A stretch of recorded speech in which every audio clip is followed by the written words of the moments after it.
Commander Jake Morrison stood near the big window of his ship. He looked out at the alien city below. The buildings were made of crystal, and they shined like diamonds in the light of two suns. The city was beautiful, but Jake felt tired. He had been doing this job for 10 years now, always running away from fights, always saying sorry when other aliens were mean to humans.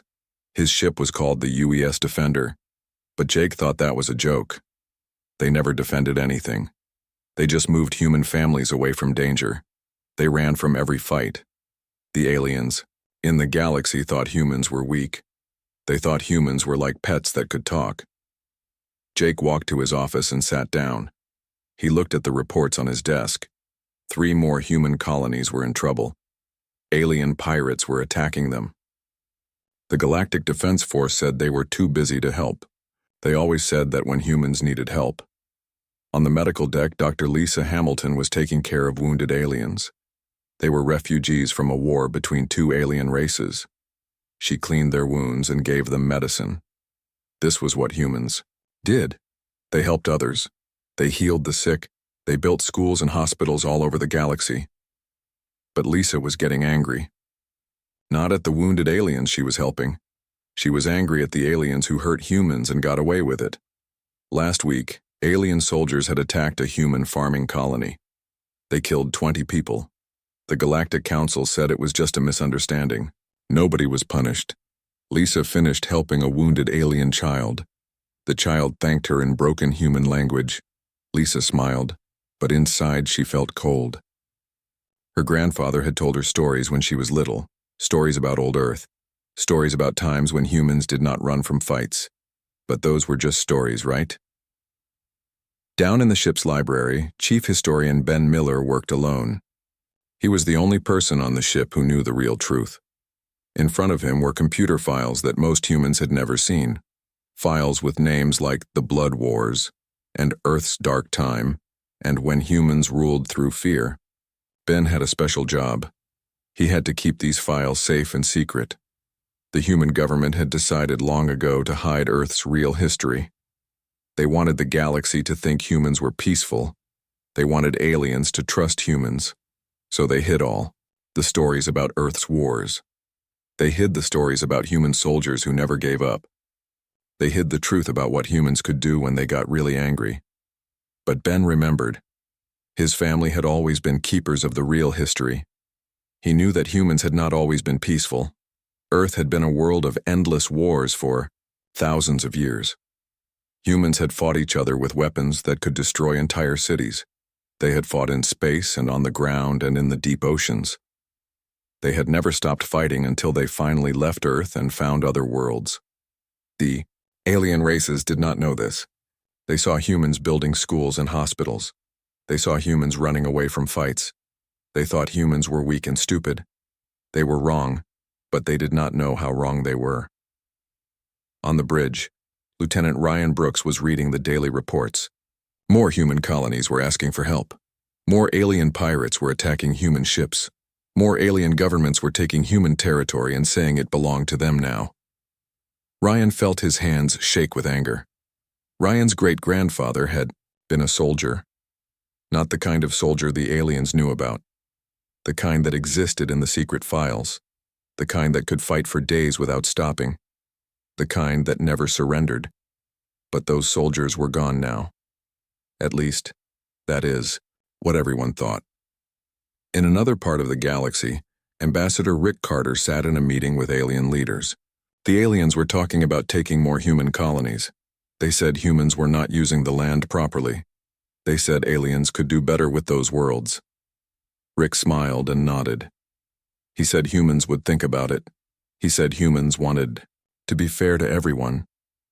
The aliens laughed at him when they thought he could not hear. They called humans the pet species and useful fools.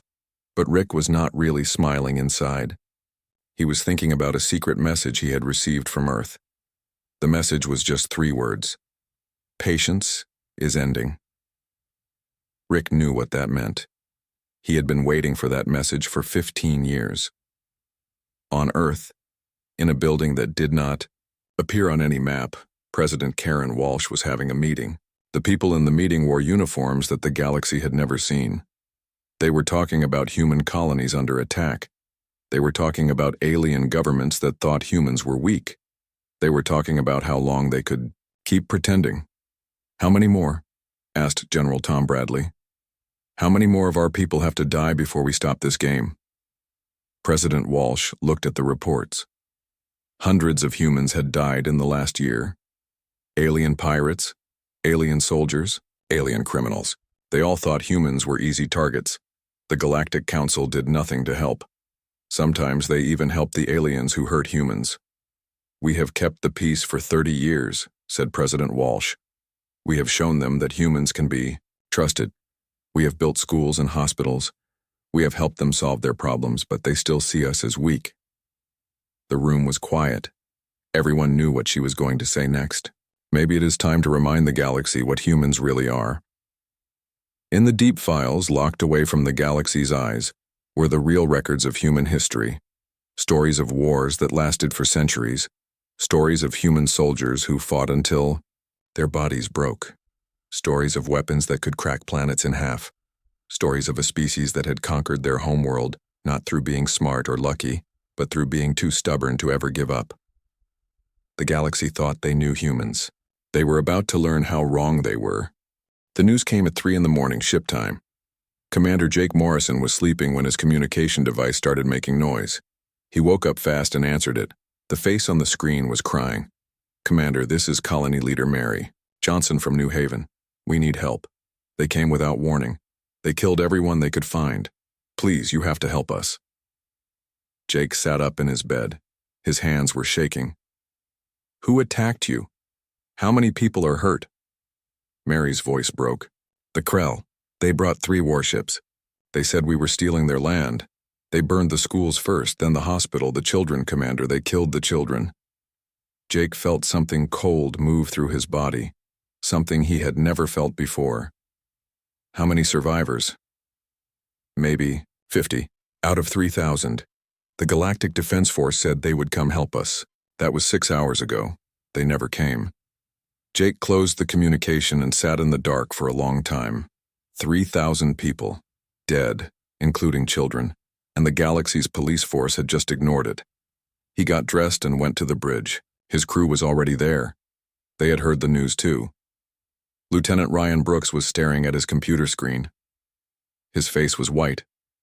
"Sir," Ryan said quietly, "I have the full report here. It's bad. Really bad." Jake read the report. The Krell had not just attacked the colony. They had hunted down families who tried to run. They had burned houses with people still inside. They had killed children and left their bodies where their parents could see them. "Sir," said Ryan, "my grandmother lived on New Haven. His voice was very quiet. "She taught school there for 40 years. Jake looked at his crew. They all had the same look on their faces. It was not sadness. It was not fear. It was something else. Something that had been sleeping for a long time. "Get me a connection to Earth Command," Jake said. "Priority Alpha." Down in the medical bay, Dr. Lisa Hamilton was watching the news reports from New Haven. The pictures were horrible. Bodies in the streets. Burned buildings. Destroyed playgrounds. She had been a doctor for 15 years. She had seen many bad things. But this was different. She walked to her computer and typed in a password that she had never used before. Her grandfather had given it to her before he died. He said to use it only if humans were in real danger. The password opened files that were not supposed to exist. Medical combat training. How to treat bullet wounds. How to help soldiers who had been hurt in battle. How to make medicines that would help people fight when they were hurt. Lisa had been trained as a healer, but these files taught her how to heal people so they could fight again. She started downloading the files. All of them. Her grandfather had been right. Someday humans would need to remember how to fight. That day was coming soon. On Earth, the emergency meeting was happening in a room deep underground. President Karen Walsh sat at a big table with military leaders who were not supposed to exist. They were looking at pictures from New Haven. Pictures that made grown soldiers look sick. "The Krell will pay for this," said Admiral Steve Parker. He was the leader of a fleet that the galaxy did not know about. How long do we keep pretending to be weak? General Tom Bradley put down the pictures. He was an old man who had been waiting for this day for 20 years. The masquerade has served its purpose. We learned about their technology. We learned about their military. We learned about their weaknesses. But our people are dying while we play this game. President Walsh was quiet for a long time. Then she spoke. Send the message to all human colonies. Codename Sleeping Giant. It's time to wake up. Across the galaxy, humans received the message. Ship captains who thought they commanded exploration vessels learned that their ships had weapons hidden inside them. Colony leaders learned that their farming equipment could be turned into war machines. Scientists learned that their research stations were actually military bases. Captain Amy Foster was on her way to pick up refugees from another human colony when she got the message. She read it 3 times before she believed it. Then she called her crew to the bridge. Listen carefully, she said. Our ship is not what you think it is. We are not just a rescue ship. We are a warship. We have been hiding this from the galaxy for 30 years, but we are not hiding anymore. She pressed some buttons on her command chair. The walls of the ship opened up. Inside were weapons that the galaxy had never seen. Big guns that could destroy other ships, missiles that could crack moons, shields that could stop anything the aliens could shoot at them. Her crew stared at the weapons. Nobody spoke for a long time. The Krell killed 3,000 humans yesterday, Amy said. The Galactic Defense Force did nothing. So we are going to do something. We are going to remind the galaxy what humans are really like when we get angry. On the Galactic Council Station, the alien leaders were having their daily meeting. They were talking about trade and laws and other boring things. None of them cared about what happened at New Haven. Humans died all the time. It was not important. Then, General Tom Bradley walked into the meeting room. But he was not wearing the clothes that human diplomats usually wore. He was wearing a black uniform that the aliens had never seen. Behind him walked 20 more humans in the same uniform. The aliens stopped talking. The uniform had symbols on it that looked like weapons. The humans looked different too. They stood straight and looked dangerous. These were not the same humans who usually came to meetings. We need to talk, said General Bradley. His voice was cold and hard. We need to talk about New Haven. We need to talk about the 3,000 humans who died yesterday, and we need to talk about what happens next. The alien council members looked at each other. Something had changed. Something important. The humans were not acting like pets anymore. They were acting like something else. Something that made the aliens feel afraid. And in the deep space between the stars, Admiral Steve Parker's hidden fleet was moving. Ships that had pretended to be cargo haulers were showing their real shapes. Ships that had pretended to be research. Vessels were powering up weapons that could destroy planets. The galaxy was about to learn the truth about humanity. And the galaxy was not going to like what it learned. Captain Amy Foster's ship dropped out of hyperspace near the Skarn Raider base. The pirates had been attacking human cargo ships for months. The Galactic Defense Force said they were too busy to stop them. But Amy was not too busy. Captain, said her weapons officer, Lieutenant Dan Walsh, I'm reading 12 Skarn ships. They're moving to attack us. Amy smiled. It was not a nice smile. Good. Let them come close. The Skarn ships moved toward Amy's vessel. They thought it was just another human cargo ship that they could steal from. They had done this many times before. Humans always ran away or surrendered. It was easy money, but this time was different. Remove the disguise, Amy ordered. Her ship began to change. Fake cargo pods fell away. Hidden weapon ports opened up. The ship that had looked like a peaceful trader now looked like a weapon of war. The Skarn ship stopped moving forward. This is Captain Amy Foster of the Human Defense Force, she said over the radio. You have attacked human civilians. You have stolen from human traders. You have killed human families. We are here to make you pay for that. The Skarn leader laughed over the radio. Humans do not fight. Humans run away. You are bluffing, Amy. Pressed a button. One of her main guns fired. The blast hit the biggest Skarn ship and turned it into burning metal pieces. The explosion was so bright that it lit up the whole area of space. "I am not bluffing," Amy said. "Surrender now or join your friend." The Skarn ships tried to run. They were not fast enough. Amy's ship had weapons that moved at the speed of light. In 4 minutes, all 12 enemy ships were destroyed. No survivors, no prisoners, no mercy. Amy sent a message to all the pirates in the area. "This is what happens when you hurt humans. Tell your friends." Across the galaxy, humans were changing. Dr. Lisa Hamilton had turned her medical station into something new. It still helped sick people, but now it also had soldiers, human soldiers who knew how to fight.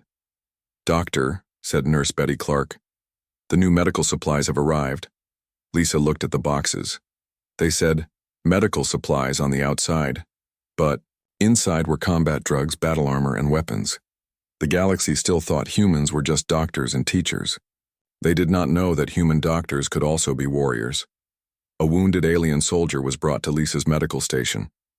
He had been hurt in a fight with pirates. Lisa healed his wounds and gave him medicine, but she also asked him questions. What weapons did his people use? How many soldiers did they have? What were their weaknesses? The alien soldier was happy to talk. He thought humans were harmless. He told Lisa everything she wanted to know. He did not know that she was sending this information to human military commanders.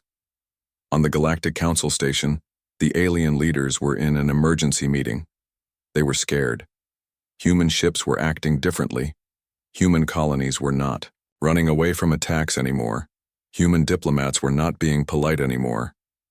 "The humans are changing," said Council Leader Zektar, a big lizard-like alien. "They are not acting like they used to." "It is just a phase," said Council Member Felthu, a gray alien with big eyes. "Humans are weak. They will go back to normal soon." But General Tom Bradley was also in the meeting. He stood up and looked at all the alien council members. "You are wrong. We are not going back to normal. Normal was a lie. We pretended to be weak because we hoped you would learn to be better. You did not learn." He pressed a button on his communication device. Pictures appeared on the big screen in the meeting room. Pictures of human colonies that had been attacked. Pictures of human families that had been killed. Pictures of human children who had died while the galaxy did nothing.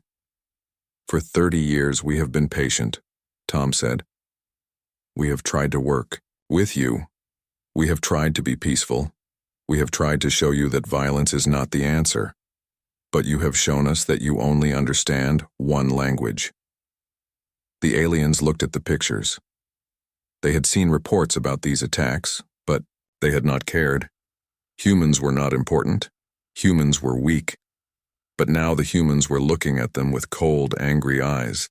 "What language is that?" asked Zektar. Tom smiled. It was the same kind of smile that Amy had used before destroying the pirate ships. Violence. And humans speak that language better than anyone else in the galaxy. In space near Earth, Admiral Steve Parker's fleet was gathering. Ships that had hidden among merchant vessels were showing their true forms. They were not cargo ships or research vessels. They were weapons of war. Big weapons. Powerful weapons. Weapons that could destroy entire planets. Each ship had a name that the galaxy had never heard before. UES Vengeance.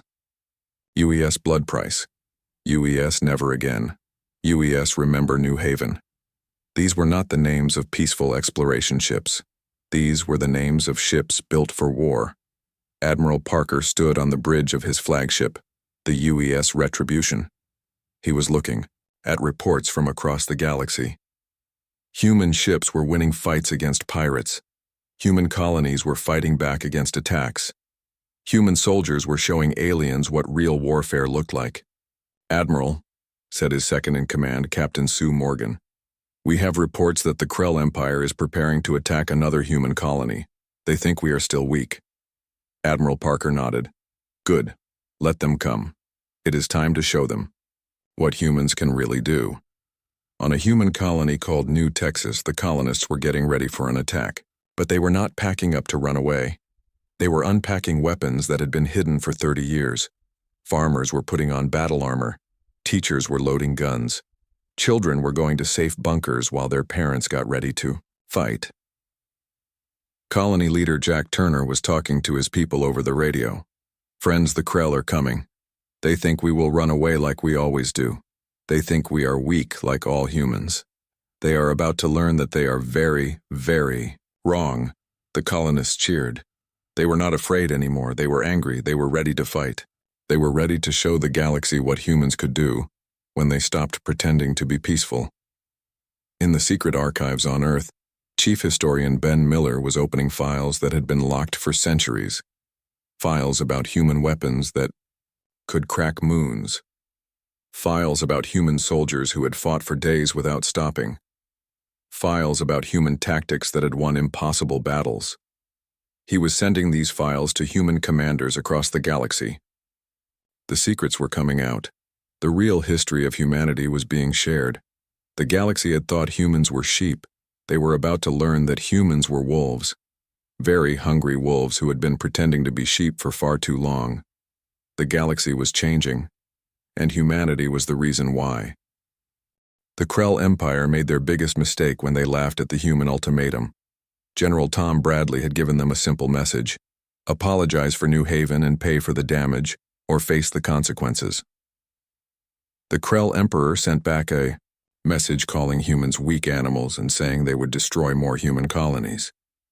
Admiral Craig Thompson received the order he had been waiting for his whole life. Operation Payback is now active. Show them what humans can do. Craig's fleet dropped out of hyperspace directly above the Krell homeworld. The Krell had the strongest defenses in the galaxy. Their space stations were covered with weapons. Their planet was protected by energy shields that no enemy had ever broken. They thought they were safe. They were wrong. The human ships did not look like anything the Krell had ever seen. They were black and covered with weapons. They moved through space like hungry sharks. The biggest ship was called the UES Never Forgive. It was larger than a Krell city and covered with guns that could destroy moons. "This is Admiral Thompson of the Human Defense Force," Craig said over the radio. "You killed 3,000 innocent people. You laughed when we asked for justice. Now you will learn what justice looks like when humans deliver it." The Krell tried to fight back. Their orbital defenses fired everything they had at the human ships. Missiles that could crack asteroids bounced off human shields like raindrops. Energy beams that could melt steel did nothing to human armor. But when the humans fired back, everything changed. The first human weapon hit a Krell space station and turned it into dust. Not pieces, not wreckage. Dust. The energy blast was so powerful that it made the planet's atmosphere glow. The Krell defenders stopped shooting and started running. Captain Sam Williams led the ground attack. His soldiers wore armor that made them look like metal demons. They moved faster than Krell soldiers. They were stronger than Krell soldiers. They fought like nothing the Krell had ever seen. The Krell military was famous across the galaxy. They had won wars against 12 different alien races. They were considered the best fighters in known space. But when they met human soldiers, they broke and ran like scared children. Sam's soldiers did not chase the running Krell troops. They had specific orders. They were only targeting military bases, weapons factories, and government buildings. Any Krell civilians who stayed out of the way would not be hurt, but any Krell soldier who tried to fight was destroyed quickly and completely. Dr. Lisa Hamilton set up field hospitals on the Krell homeworld. She saved the lives of wounded Krell civilians while human soldiers destroyed their military. The message was clear. Humans would show mercy to innocent people, but no mercy to those who hurt children. A wounded Krell child was brought to Lisa's medical tent. The child was scared and crying. Lisa healed his wounds and gave him food. She spoke to him in his own language, which she had learned years ago. "Why are you helping me?" the child asked. "Your people are destroying our world." Lisa looked at the child with kind eyes. "We are not destroying your world. We are destroying the people who hurt our children. You are safe. All children are safe." The child did not understand. His people had taught him that humans were weak and stupid. But this human was strong and smart and kind. She was saving his life while her soldiers were winning the war. Outside, the battle was ending. The Krell military had surrendered after 6 hours of fighting. Their impregnable defenses had been destroyed. Their unbeatable army had been crushed. Their mighty empire had fallen in less than 1 day. But the real shock came when the Galactic Defense Force tried to intervene. They sent their best ships and their most experienced crews to restore order and protect innocent Krell civilians. Admiral Steve Parker met them at the edge of Krell space with a fleet that made their forces look tiny. The GDF had brought 50 ships. Steve had brought 500, ships that had been hiding among human cargo vessels and research stations for decades. "This is Admiral Parker of the Human Defense Force," Steve said over the radio. "You have 5 minutes to turn around and leave. If you do not, we will consider you enemies of humanity." The GDF commander laughed. "Humans do not scare us. We have been keeping peace in this galaxy for centuries. You will surrender immediately." Steve did not laugh. "You have not been keeping peace. You have been ignoring crimes against humans while helping those who hurt us. Your time is over." The GDF attacked first. Their ships were fast and their weapons were powerful. They had fought many battles and won most of them.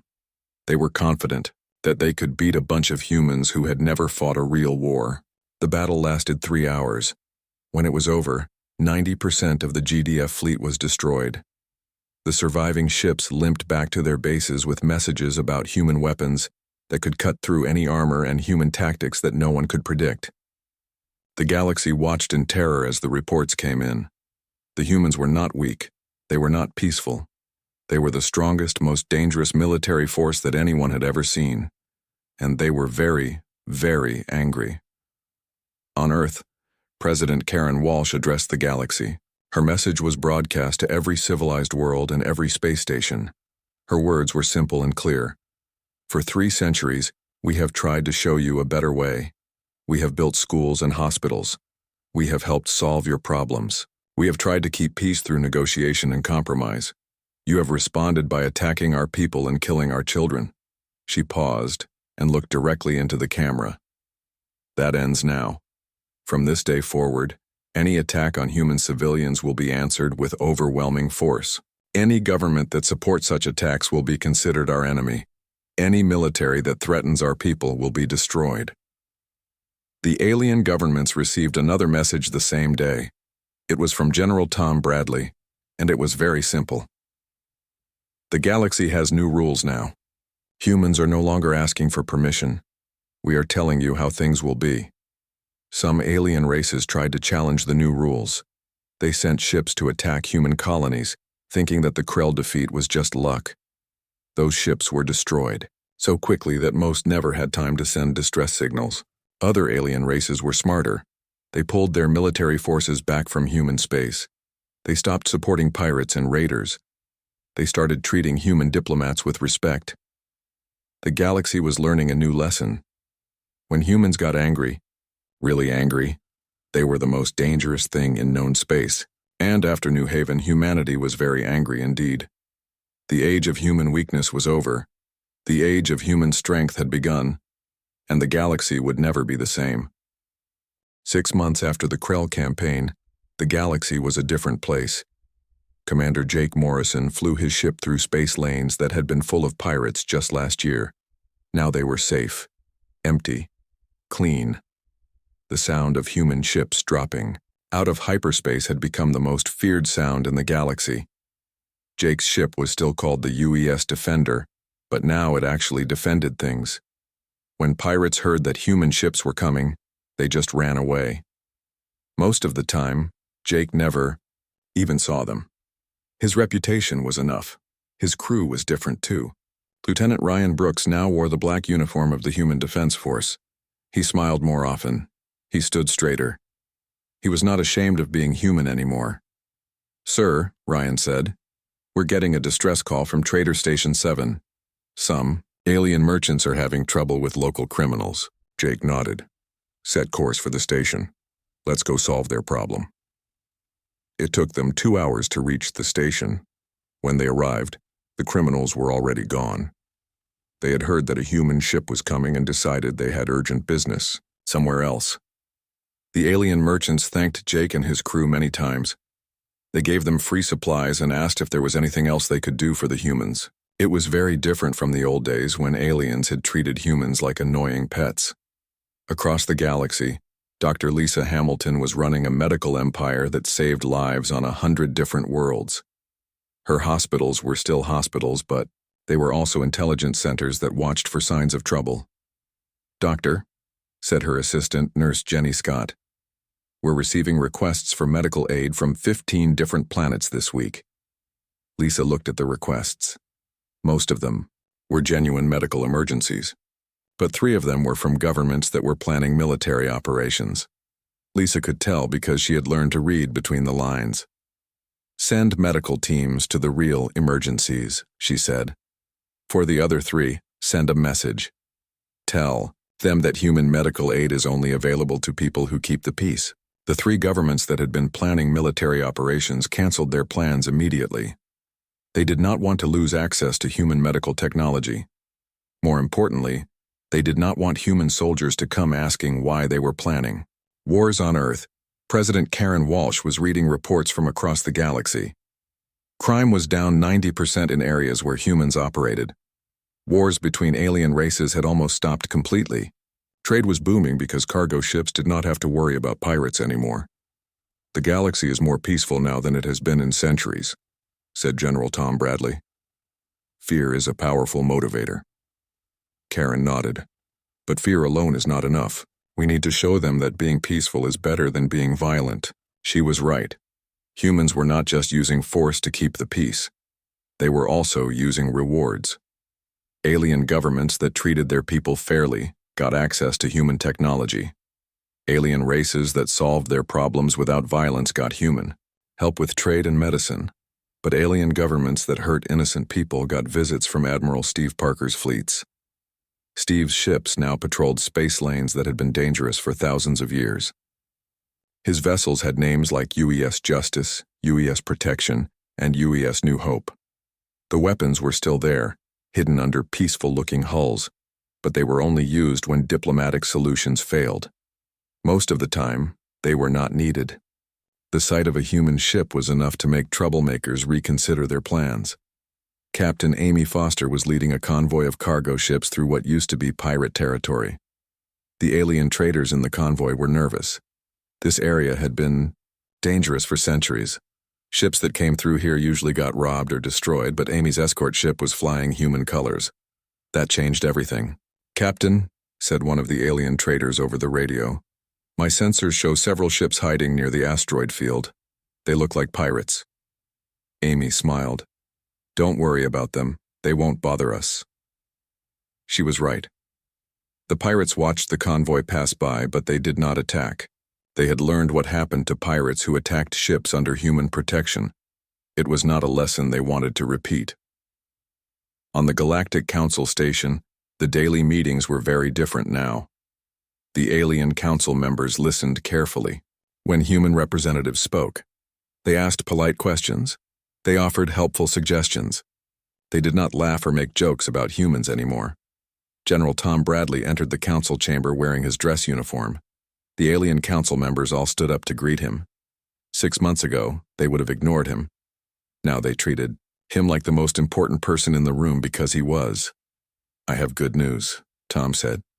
"Piracy in the outer systems is down 80%. Wars between member races have stopped completely. Trade revenues are up across the board. Peace is profitable." The aliens nodded and agreed.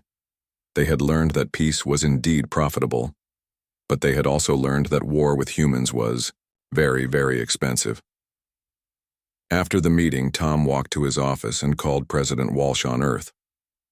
"How are things progressing?" she asked. "Better than we hoped," Tom replied. "The galaxy is learning to police itself. Most of our ships just patrol and show the flag. We rarely have to actually fight anyone anymore. That was the genius of the human strategy.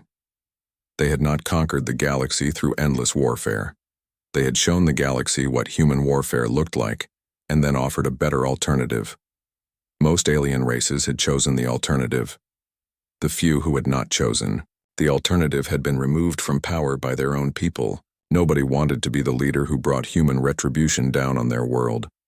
In a secret meeting room on Earth, the real architects of human policy gathered for their monthly review. These were the people who had planned humanity's hidden strength for 3 centuries. They had waited patiently while aliens laughed at human weakness. They had prepared for the day when the mask would finally come off. "The transition is complete," said Admiral Steve Parker. "The galaxy now knows what humans are capable of. More importantly, they know that we prefer peace, but will choose war if necessary." "What about the Krell?"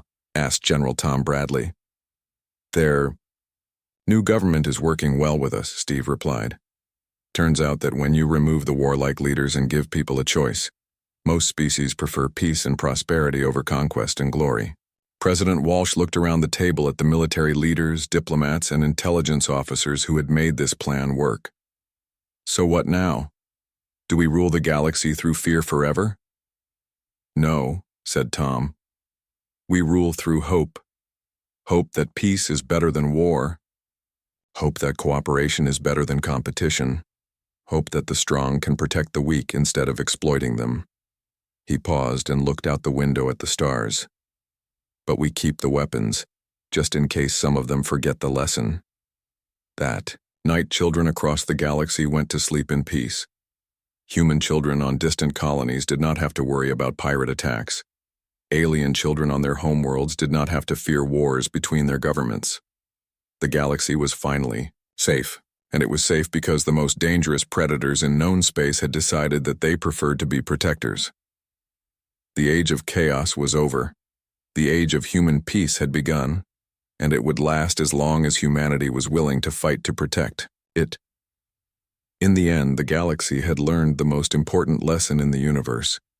You should never make a predator angry, but you should especially never make an entire species of predators remember why they had once been the most feared thing. In their corner of space, the humans had remembered, and the galaxy was better for it.